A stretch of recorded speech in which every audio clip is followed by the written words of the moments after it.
Bienvenidos a nuestro curso virtual de Historia para el sexto grado de primaria. Les saluda el profesor Andy Ortiz Tomasto. Recuerda que la consigna de esta semana es: soy generoso cuando comparto mi tiempo. En esta sesión vamos a trabajar el gobierno de transición de Valentín Paniagua. Para eso, nosotros debemos recordar lo que ha ocurrido con el anterior presidente, que era Alberto Fujimori. Este presidente, luego de la difusión de los Vladivideos en los cuales se evidenciaba la corrupción en la cual estaba sumergida todo el gobierno, y los personajes más perjudicados fueron Alberto Fujimori, el presidente, y su asesor Vladimiro Montesinos. A raíz de esto, el presidente, con autorización del Congreso, sale a un encuentro internacional en Asia, específicamente a Brunei, y desde allí envía su renuncia al cargo de presidente. Es en estas instancias que Valentín Paniagua, como presidente del Congreso, asume este cargo, pero de manera momentánea. Por lo tanto, el gobierno de transición de Valentín Paniagua hace referencia a este breve periodo de tiempo en nuestra historia que va desde el año 2000 hasta el año 2001, y donde se va a buscar el retorno a la democracia que se había perdido durante el gobierno de Alberto Fujimori, ya que este presidente hacía y deshacía a su antojo. Controlaba los medios de difusión, los medios de comunicación, la prensa, la televisión, la radio, adormecía a la gente para que esté tranquila, con algunos beneficios, siendo populista, pero detrás de todo eso ya se había tejido toda una red de corrupción. Entonces, Paniagua fue uno de los presidentes que tuvo mucha aceptación popular, a pesar de que él no fue elegido como presidente, sino como congresista. Una vez que llega al cargo del Poder Ejecutivo, tiene mucha aceptación.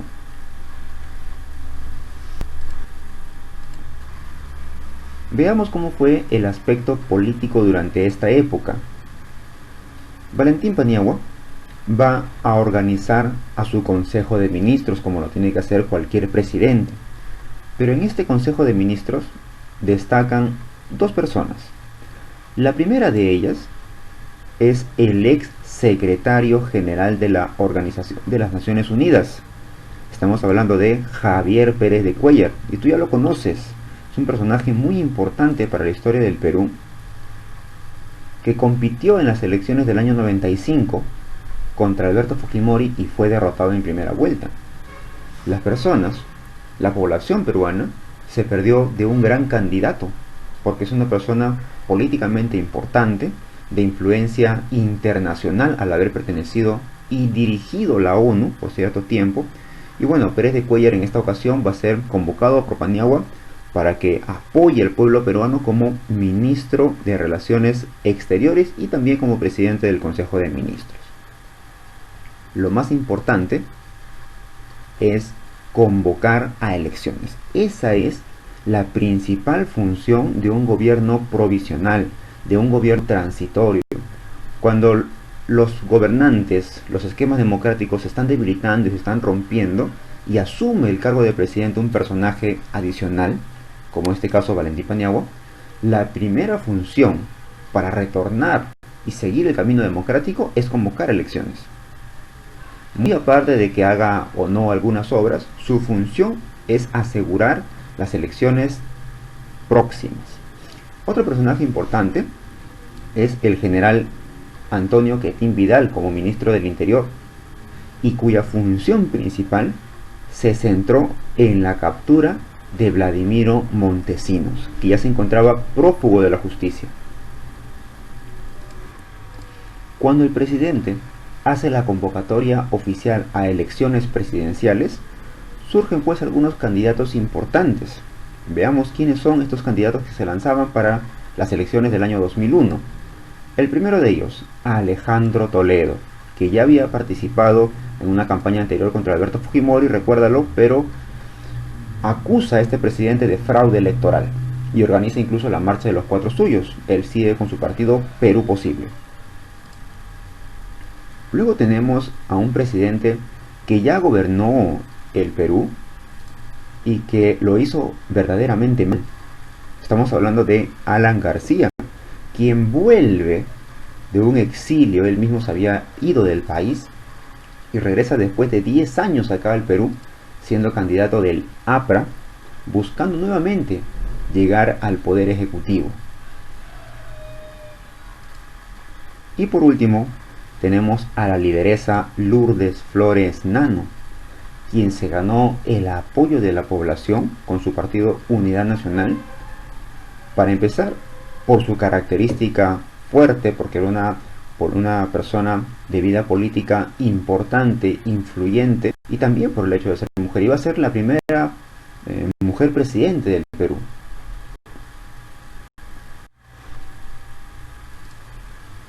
En el aspecto externo, es decir, en el ámbito internacional, el presidente Valentín Paniagua firma la Declaración de Chapultepec en México, con el cual se retorna la importancia de la prensa en la vida de las personas.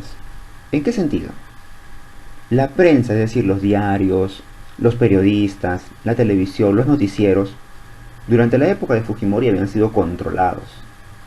Y eso no podía permitirse. No puede darse eso en un gobierno democrático. Es por eso que a través de esta declaración el Perú se suma a todos los países que consideran importante el papel de la prensa sobre la libertad de expresión, la libertad de opinión. Y la prensa juega un papel importante en la democracia.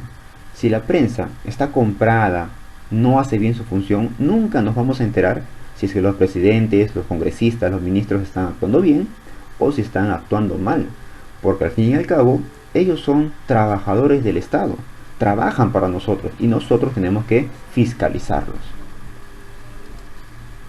A su vez, el 26 de junio del año 2001 se da uno de los grandes acontecimientos de los últimos tiempos, la captura de Vladimiro Montesinos, quien estaba siendo buscado por la justicia peruana e internacional.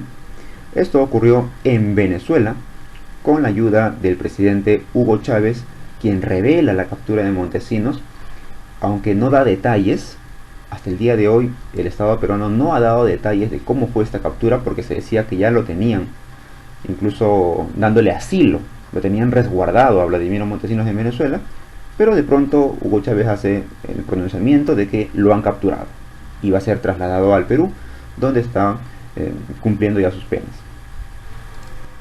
Y por último, algunas obras importantes de Valentín Paniagua en este corto periodo de gobierno.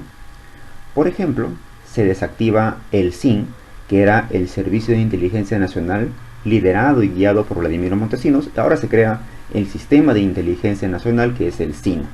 Se crea el Fondunet, significa Fondo Nacional para el Uso de las Tecnologías en la Educación, lo cual está bien, estamos innovando en educación. Además, se firma el contrato de explotación del gas de Camisea. Recuerda que Camisea se encuentra en el Cusco. Y hasta el día de hoy usamos el gas de Camisea. Inician las negociaciones para firmar un tratado de libre comercio entre el Perú y Estados Unidos. Eso implicaría que los productos peruanos pueden venderse sin restricciones en Estados Unidos y algunos productos de Estados Unidos pueden venderse aquí en el Perú sin ningún tipo de problema. Es por eso que el precio de esos productos norteamericanos que ingresarían al país estarían más bajos. Eso le convendría tanto al Perú como a Estados Unidos.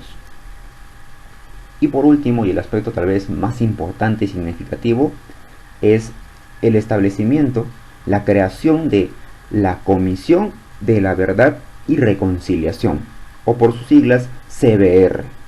Esto estuvo a cargo del político Salomón Lerner. Aquí vemos en imagen, es el segundo empezando de la izquierda. Y al final va a dar un informe. ¿Cuál era el trabajo de la Comisión de la Verdad? ¿En qué consistía? ¿Cuál era su función?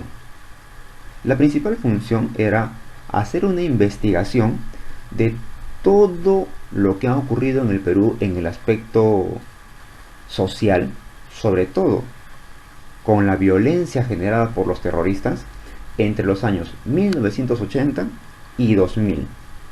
Toda esa ola de violencia de Sendero Luminoso, del MRTA y otros grupos guerrilleros tiene que ser investigado para ver las consecuencias que trajo al país, tanto a la población, a la economía, al gobierno, la pérdida de vidas y todos esos asuntos. Fue arduamente. Al final se hace un informe y este informe nos muestra lo siguiente. Mira. En el informe de la CBR se calcula una gran cantidad de muertos, pero también de desaparecidos. De todos los que han sido perjudicados, un 60% fue culpa de los terroristas, porque mediante la violencia trataron de imponer sus ideas. Pero un 40%, si no es que más, fue culpa de los militares y de los policías. ¿Por qué? Porque con la intención de acabar con el terrorismo, ellos también actuaron con violencia, combatieron fuego contra fuego. Iban a los centros poblados y preguntaban a toda la comunidad: sabemos que acá hay un terrorista, diga quién es. Y como nadie decía, los mataban a todos. Es por eso que también se da ese resultado. Los policías y militares también contribuyeron a la muerte de muchas personas para tratar de luchar contra el terrorismo. En homenaje a ellos, a todos los caídos por la violencia terrorista vivida en el Perú entre los años 1980 y 2000, se ha construido este monumento que se llama El Ojo que Llora. Alrededor puedes ver todas las imágenes de las personas que han sido afectadas por el terrorismo, y acá hay como unas piedritas que, si ampliamos la imagen, tiene también el nombre de muchas personas que fallecieron, incluso su edad en la que fallecieron, mira, de 19 años, 26 años, bastante jóvenes, y también personas mayores, también están incluidas acá, por la violencia interna que se vivió en el Perú entre esas décadas. Es una lección para recordar y nunca olvidar. Vamos con nuestra autoevaluación. La primera pregunta nos dice: político peruano que retornó del exilio luego de 10 años y que ya había sido presidente y se lanza nuevamente a ser candidato. ¿En qué cabeza cabe que una persona que ha gobernado tan mal puede volver a ser candidato? Estamos hablando de Alan García, del partido aprista. La pregunta número 2 nos dice: ¿quién estuvo a cargo de la Comisión de la Verdad y la Reconciliación? Este personaje es Salomón Lerner. Recuerda que Pérez de Cuéllar es ministro de Relaciones Exteriores y presidente del Consejo de Ministros también de Valentín Paniagua. No te olvides que tienes una tarea pendiente, desarróllalo, practica y estudia mucho, y nos encontramos en la próxima clase. Hasta luego.